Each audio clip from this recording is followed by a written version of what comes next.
예, 우리는 우리가 살고 있는 시대와 사회의 도덕적인 감정이나 윤리적인 기준을 따라서 그렇게 살게 됩니다. 이것은 시대와 문화를 따라서 조금씩 이렇게 변화가 있습니다. 그래서 어떤 나라에서는 괜찮게 생각하는 것들이 다른 나라에서는 아주 악한 행동으로 여겨지기도 그렇게 합니다. 레위기에서 보여주는 것은 하나님께서 자기 백성들에게 기대하시는 하나님의 기준을 보여주고 있습니다. 그래서 어떤 기준은 우리가 보기에 좀 이렇게 과격하다, 좀 이렇게 심하다, 그런 느낌이 들 수 있습니다. 그럴 때 우리는 우리 기준으로 하나님의 율법을 판단할 것이 아니라 하나님께서 왜 그렇게 명령하셨는지, 왜 그렇게 엄하게 하셨는지를 생각해 보아야 됩니다. 레위기 20장은 흔히 이제 살인, 사형에 해당하는 죄에 대해서 말하고 있는데, 우리가 신약에 가면 죄의 삭은 사망이라 그렇게 했으니까 우리는 모든 죄의 결과는 결국은 사망으로 이르는 것을 알고 있습니다. 오늘 본문에 말하는 것 외에 다른 죄는 괜찮다, 사형이 아니다, 그렇게 말씀하시는 것이 아닙니다.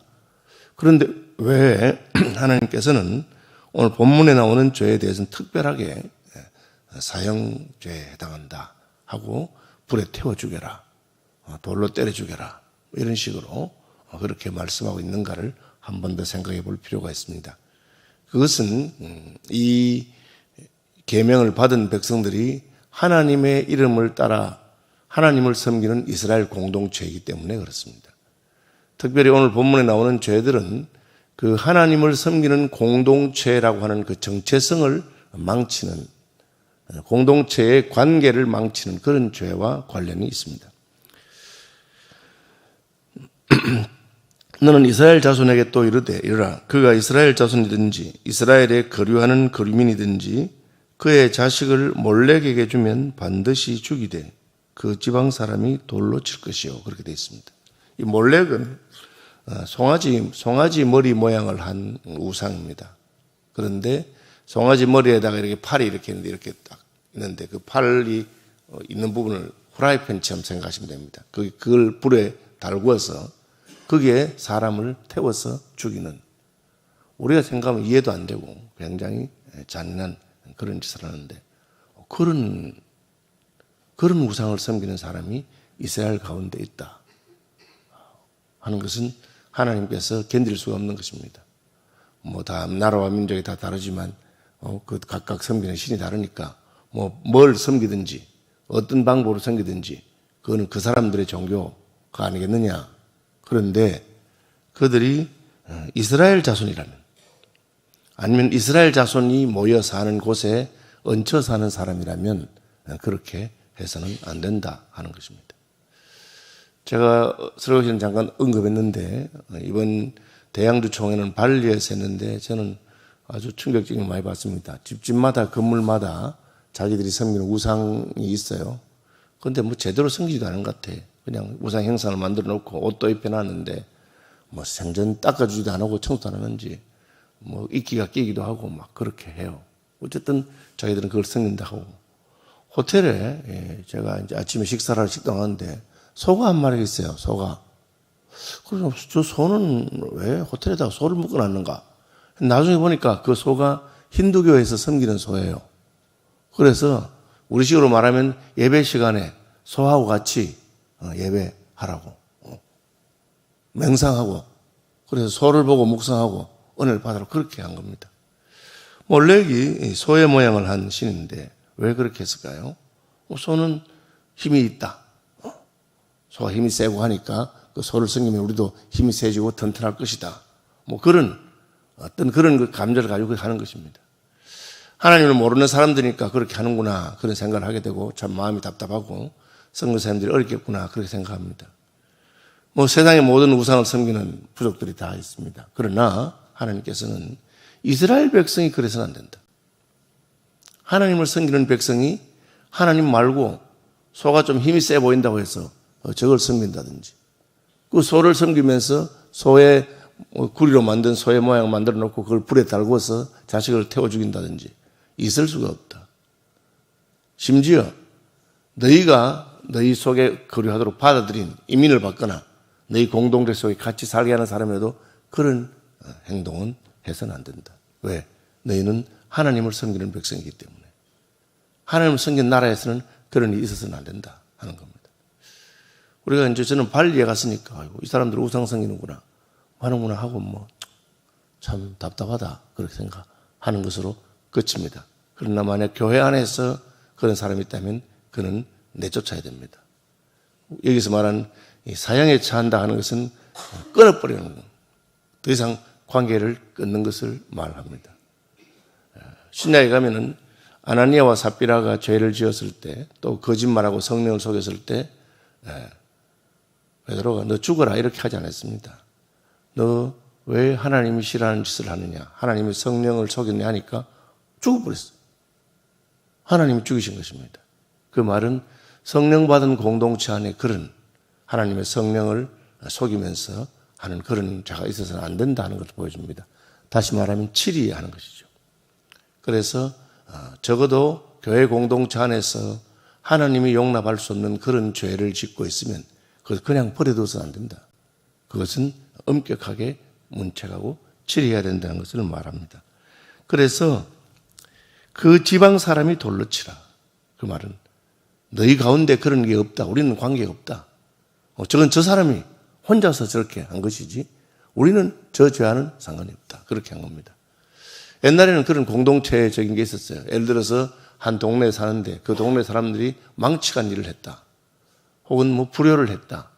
이거는 도대체 우리 동네에 같이 사는 사람이 있을 수 없다. 그러면은 그 동네 사람들이 다 멍석을 말아서 조리돌림 하든지 멍석을 말하든지 그렇게 하면서 우리는 이런 놈하고는 상관이 없다 하는 것을 보여주는 것입니다. 그 중에 하나가 우상을 음란하게 섬기는 것입니다. 몰렉을 음란하게 섬기는 모든 사람. 이게 왜 음란하다고 했느냐? 하나님을 섬기면서도 몰렉을 섬기기 때문에 그렇습니다. 하나님을 섬기지 않는 사람이면 그건 지옥 갈 사람들이고 그건 끝난 건데 하나님을 섬긴다고 하는 자가 그 송아지 혹은 소의 힘센 것을 보고 야 나도 저걸 한번 얻었으면 좋겠다 하면서 하나님이 싫어하는 그런 짓을 하면 끊어라. 그는 잘라내는 것이 마땅하다. 그렇게 말합니다. 접신한 자와 박수무당을 음란하겠다. 똑같이 음란이라는 말이 나옵니다. 오늘 본문 전체를 읽는 것은 이 음란과 관련된 게 많은데 아니 신을 섬기는데 왜 음란하냐. 귀신을 섬기는 것이 그 귀신을 섬기면서 나의 어떤 쾌락, 영적인 쾌락이든지 육체적인 쾌락이든지 그것 때문에 눈이 뒤집어졌어. 그죠? 우리가 이제 바람을 피운다 할 때 괜찮은 사람은 여자한테 눈이 뒤집어졌어. 혹은 제비한테 눈이 뒤집어졌어. 그 자식도 버리고 다 버리고 하면서 그게 이제 그 쾌락에 미쳐가지고 음란한 걸 말하는데 접신하는 것 이것은 영계와 만나는 걸 말하는데 하나님께서 산자와 죽은 자를 나누어 놓았습니다. 살아있을 때는 우리가 다 교통하고 하지만 죽은 자의 세계에 대해서는 하나님의 심판이 있고 하나님의 영역이 있는데 그것을 끄집어내는 것을 하나님 기뻐하지 않습니다. 사울 왕이 되게 답답하니까 엔돌에 가서 신접한 여자를 찾아서 그 귀신의 세계에 있는 것을 묻고 싶어서 그렇게 한 겁니다. 여러분 우리가 점치러 가는 것이나 이런 것에 대해서 하나님 싫어하십니다. 그러면 그놈들이 다 알지도 못하지만 혹시 알 수 있다 하더라도 하나님께서 그냥 막아놓은 것을 막아야 되는데 그것을 막 추구하면서 어떻게든지 하도록. 최근에 그 신도들을 무슨 성폭행하고 해서 문제가 됐던 정명석이라고 하는 사람이 어떻게 그렇게 급속하게 세력을 얻고 똑똑한 자들이 넘어가고 수십 명이 수만 명이 그렇게 했느냐. 그는 영매입니다. 제가 그 캠퍼스에 사역할 때 거기 빠진 사람들 만나고 그 여자 목사라는 사람 만나는데 뭘 해주냐면은 초혼해요, 초혼. 귀신을 불러줘요. 너 할아버지 누구지 내가 불러주겠다는 거예요. 그거 놀랍죠. 그리고 심령통렬해 줍니다. 네 마음을 내가 이렇게 독심술 같은 겁니다. 그러니까 거기 속 빠지도록 만듭니다. 여러분 예수 믿는 사람은 그런 데 빠지면 안 됩니다. 그게 틀리면 누가 빠지겠어요? 맞거든. 기가 막히게 맞추는 거예요. 그리고 무슨 할아버지 귀신을 부르지도 않는데 들어보니까 꼭 할아버지 같아. 그런 것을 하나님께서는 금했습니다. 왜? 그것이 하나님께서 이 세상을 통치하시고 다스리는 방식이 아닙니다. 하나님은 우리가 서로의 마음도 모르게 하고, 사람의 마음 모르잖아요. 모르게 하시고, 또 귀신의 세계의 것을 불러다가 용하게, 그걸 하려고 했던 사람이 사울 왕이기 때문에 하나님께서 책망하셨고, 또 발락 왕이라고 하는 사람이 발람 선지자를 불러서 영적인 세계에 뭘 가지고 그 저주를 한다든지 해서 이스라엘 백성을 건드리려 했어요. 그건 잘못된 것입니다. 왜 거기에 빠집니까? 음란하듯이. 왜 거기에 놀라운 쾌락이 있고, 그게 신기하거든. 그죠? 여러분, 그런 걸 너무 추구하면 안 됩니다. 우리가 영적인 세계에 없는 거 아니고 성령의 세계도 있고 신비한 세계도 있지만 그것을 좋아하고 그것을 추구하다 보면 안 됩니다. 하나님께서는 그냥 하나님 말씀대로, 말씀 딱 율법을 따라서 그렇게 사는 거지. 공동체가 그렇게 빠지면 이상해지는 겁니다. 그래가지고 남이 볼 때는 이상한, 우리 한국에도 역사를 보면은 이단들 중에서 나중에는 막 그냥 옷을 다 벗고 춤을 추고 막 난리를 내. 남이 보면 다 이상해. 자기들은 몰라. 왜? 그게 주는 어떤 쾌락, 영적인 무슨 거기에 빠져가지고 남이 볼 때는 다 이상한 짓이에요. 그렇게 하면 안 되는 겁니다. 자식을 몰래 송아지한테 바친다든지 접신한다든지 박수무당이 막 무슨 얘기. 여러분, 절대 그런 거 탐내면 안 됩니다. 심지어 예수 믿는 사람 가운데도 점치러 다니고, 예수 믿는 사람 가운데도 무슨 구식하는 사람이 누가 용하다 하더라. 하나님께서는 적어도 하나님의 백성의 공동체는 그런 게 있으면 안 된다. 무슨 힌두교를 섬기는 사람들이나 별의별 걸 다 섬겨요. 뱀도 섬기고 원숭이도 섬기고 다. 저거들이 그렇게 하는 건 그건 둔다 하더라도. 저는 호텔에 송아지 소를 갖다 놓은 건 처음 봤네. 와, 그건 또 전혀 그렇게 합니다. 너희는 스스로 깨끗하게 하여 거룩할지어다. 나는 너희 하나님 여호와니라. 하나님 섬긴 사람들은 단정하고 깨끗한 겁니다. 그게 태도든지 뭐든지. 그죠? 너희는 내 규례를 지켜 행하라. 나는 너희를 거룩하게 하는 여호와니라. 하나님 말씀대로 사는 것이 단정하고 깨끗한 겁니다. 그 외에 무슨 특별한 그런 것을 영적인 귀신의 세계를 추구한다든지, 그죠? 한국에도 귀신론 이야기해서 감기면 감기 귀신이고, 몸살이 몸살 귀신이 하면서 수만 명을 모았던 사람이 있습니다. 성낙침례교회 김기동 목사라고. 결국은 그 사람 뒤에 보니까 숨은 죄악이 드러나고, 그래가지고는 왜? 그게 다 통하기 때문에 그래요. 영적인 쾌락이든 무슨 쾌락이든지 그걸 추구하는 거, 하나님을 섬기는 것. 여러분, 예수 믿는 게 재미가 별로 없어요. 덤덤하고 그냥 늘 말씀대로 살고 그렇게 살아. 그러나 세월이 지나면 그의 거룩함이 드러나고 단정함이 드러나고 인격이 나타나는 그런 겁니다. 만일 누구든지 자기 아버지나 어머니를 저주한 자는 반드시 죽일진다. 이게 무슨 말입니까? 단순한 효도 문제가 아니고 이 가족 관계를 깨뜨리는 겁니다. 자식이 아버지와 어머니를 저주한다는 것은 있을 수가 없는 일인데 하나님의 백성의 공동체 안에 그렇게 쓰면 안 됩니다. 여러분, 이게 참 중요한 거예요.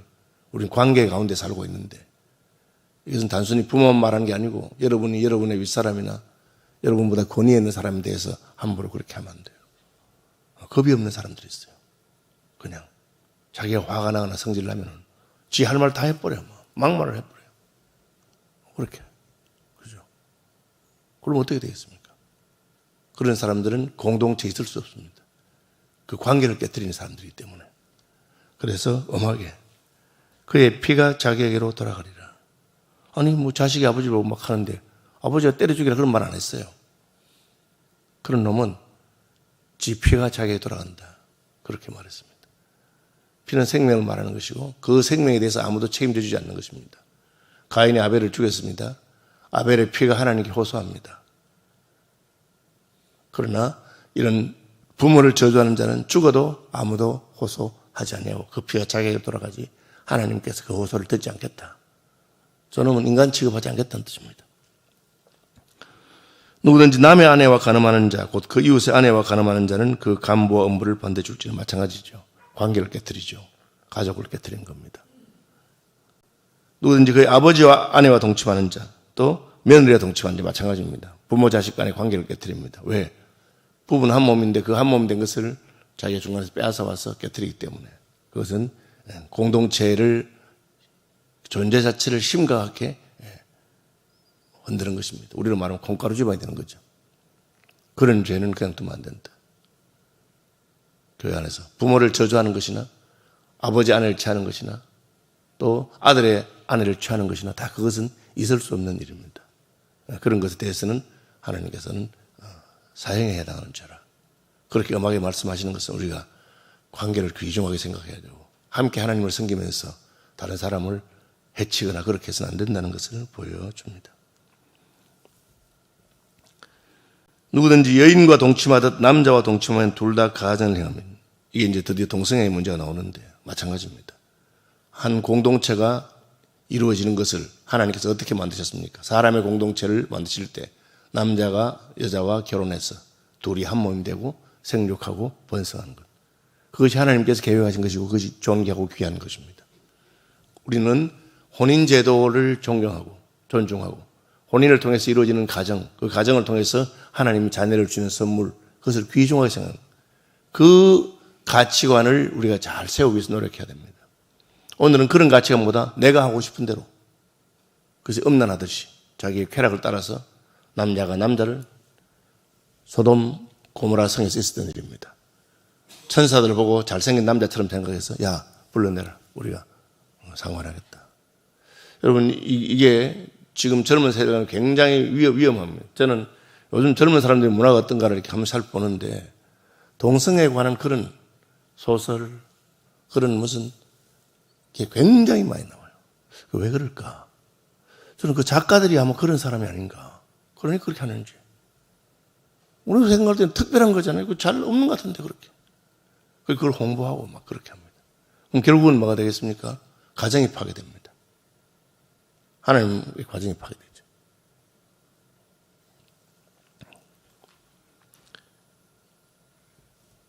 누구든지 아내와 자기 장모를 함께 데리고 살면 이게 뭡니까? 아니 자기 부인하고 결혼했는데 또 장모도 자기 아내처럼, 이것도 우리가 뭐 말도 안 되는 일 같죠. 그런데 인생이 쾌락에 넘어가 버리고 그러면 무엇이든지 다 추구하게 되는 겁니다. 그런 일이 뭐 이런 일이 있겠나? 성경에 뭐 이런 걸 적어놨나 싶은데 하나님의 기준을 분명히 보여주는 겁니다. 남편이든 아내든 그 가정을 제대로 지키는 게 참 중요합니다. 남자가 짐승거게 하면 수간이죠. 짐승을 뭐 그렇게 하느냐. 여러분 그 섹스의 쾌락에 빠지면 나중에는 짐승하고도 한다는 거예요. 짐승하고도. 남자도 그렇고 여자도 그렇고. 그건 이제 막 간다는 거죠. 우리가 흔히 말하는 막장으로. 그러면 어떻게 되느냐. 그렇게 되면 그 공동체가 결국은 망하게 됩니다. 우리가 아주 강한 제국이었던 나라들이 그 쾌락을 너무 추구하는 것 때문에 결국은 막장으로 가서 망한 그런 역사적인 교훈도 있습니다. 기억해야 됩니다. 또 마찬가지죠. 자매 곧 그의 아버지의 딸이나 그의 어머니 이웃 자매를 하더라도 마찬가지입니다. 하나님께서 만드신 그 가족 관계, 그걸 깨뜨리면 안 됩니다. 자기 아버지의 아내와 동침한 르우벤은 장자의 명분을 빼앗기고, 그렇죠. 그런 일들이 성경에 많이 나옵니다. 우리는 그럼 그 사람들 다 죽였나? 르우벤은 지파에서 잘려나오고 남아 있잖아요, 그죠? 유다는 다말이라고 며느리하고 그런 관계도 다 했습니다. 그런데 개인적으로 그 사람이 어떻게 된다, 뭐 이렇게 하면 지옥 간다, 뭐 그런 걸 말하는 게 아니고 하나님의 백성의 공동체가 어떻게 거룩한 공동체가 되느냐. 그 공동체 안에 이러한 죄가 있을 때는 그것은 반드시 정리하고 넘어가야 된다. 신약으로 말하면 교회의 치리와 관련된 가르침입니다. 공동체 안에 우리가 생각할 때, 야, 이거는 하나님의 공동체, 교회를 깨뜨리는 그런 죄악들이구나. 교회 안에 그런 잘못한 사람들이 뻔뻔스럽게 있어서는 안 됩니다. 그것을 부끄러워해야 되고, 그것을 징계해야 되고, 그리고 회개하고 돌아오도록 만들어야 되는 것들이 있습니다. 말씀 묵상하시면서 기도하시기 바라고, 오늘 서울 남부노회 예전도 연합회 모임이 11시에 저희 교회에 있습니다. 저희 교회가 잘 섬기도록, 또 오늘 제가 설교하는데 말씀을 통해서 은혜 받고, 우리 예전도회가 교회들마다 약해진 데도 많아요. 어떤 교회는 그냥 예전도회 모임 자체가 잘 없는 데도 있고 하는데, 어쨌든 노회 산하의 모든 교회들이 힘을 얻고 또 예전도회 모임을 통해서 또 큰 은혜가 있도록 그렇게 기도해 주시기 바라고, 저는 오늘부터 또 3박 4일간 강원도 쪽에서 모임이 있습니다. 저를 위해서도 기도해 주시기 바랍니다. 하늘에 계신 우리 아버지, 아버지의 이름을 거룩하게 하시며 아버지의 나라가 오게 하시며 아버지의 뜻이 하늘에서와 같이 땅에서도 이루어지게 하소서. 오늘 우리에게 일용할 양식을 주시고 우리가 우리에게 잘못한 사람을 용서하여 준 것 같이 우리 죄를 용서하여 주시고 우리를 시험에 빠지지 않게 하시고 악에서 구하소서. 나라와 권능과 영광이 영원히 아버지의 것입니다. 아멘.